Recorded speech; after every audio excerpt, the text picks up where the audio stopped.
This is from the aforementioned novel, soon to come out, called Chasing Ashes. No one sees where the fire singed me. My scars are well hidden. I breathe with effort, but not from smoke that seared my lungs. I ache, but not because scorched beans crushed any part of me. My sleep-shattering post-traumatic stress is real and difficult to explain. I was not in the building that burned. Google me. You'll find one Pulitzer Prize for public service journalism and a dozen lesser-known awards. A Publishers Weekly announcement that Saddington Nair Books acquired Laura Cunningham's manuscript Bloodstreams. A few follow-up press releases. Dig deeper, and you'll find a divorce decree, a custody agreement, a property settlement. Though I have pretty solid stock in my professional world, my personal life needs a little repair. What I want is to put that horrific event behind me, but I can't, because they never found her. 12 bodies, but not Kate McDonald's. And so 2 young women vanished that awful day 24 years ago when the challenge went up in flames. Ashes to ashes. My audience might stare, uncertain what to do once that oddly intimate little speech ended. Then finally, someone might applaud, and the rest might imitate. Clap for the crazy writer. True crime's always a hit with readers, or so everyone assured me. True story, you're in this to right wrongs. Publisher, publicist, national bookstore chain, a relentless choir singing, do it now, do it here, today, tomorrow, every day, new readers await. I waited, paralyzed, for too long. When the calendar flipped to that ugly milestone, the 20th anniversary of Kate's disappearance, I knew I had to pull myself together. Pull together all the bits and pieces and interviews I've been collecting and tell the challenge fire story no one else had told. It took 4 more years to get here. No more wasting time. Just do this, Laura, I told myself, before it sucks the life out of you once and for all. Central Pennsylvania, late October 2016. The Dean of the College of Communications stepped up to a podium in the university's packed library lobby. If you're here today, you've heard of the fire at the challenge.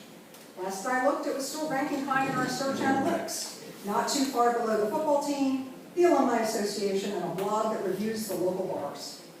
So you know about the questions that still surround the fire to this day. Steve Brayton paused for dramatic effect. Quite an MC, my brother-in-law.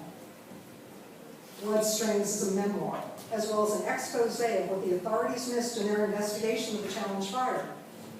I was Laura Cunningham's editor for years in Philadelphia, so I can tell you this much. She is a brilliant, tireless journalist with a unique perspective on what happened here in March 1992. A tragedy she reported on for this school's newspaper, The Informed Student, as well as felt personally.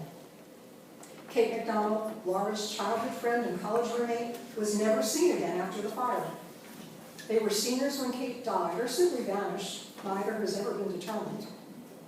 It gives me great pleasure to introduce the author of Bloodstreams, Pulitzer Prize winner Laura Cunningham.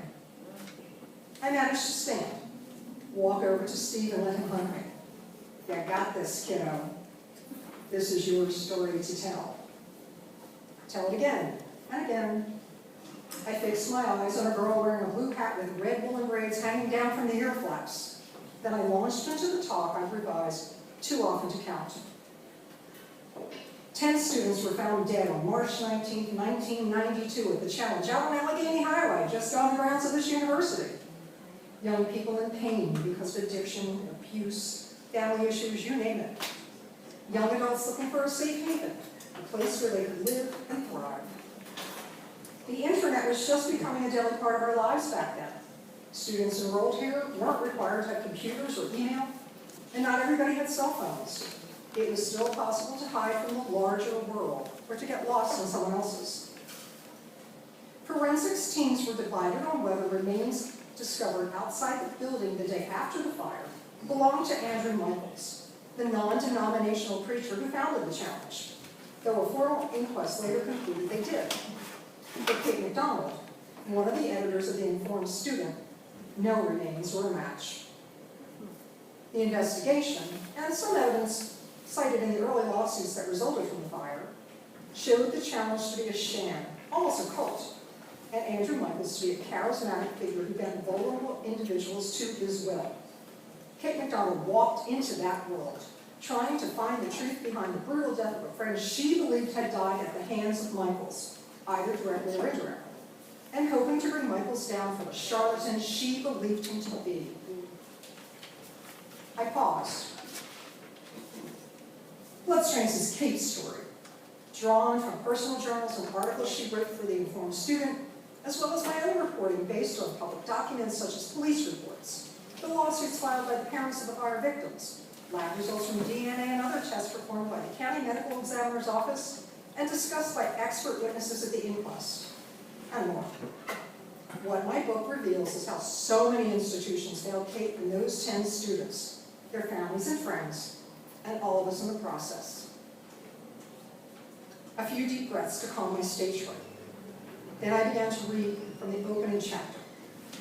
Toward the back of the crowd, I spotted Steve with his brother, my husband, David Brighton, for whom fame had always been a turn on. Depending on the success of this book, I could well be facing a second divorce. Though, to be honest, even the hottest bestseller might be enough to save this marriage. In a corner behind them stood Nick Fabrizio, my ex-husband, whose police work I was about to dissect. Some might say discredit.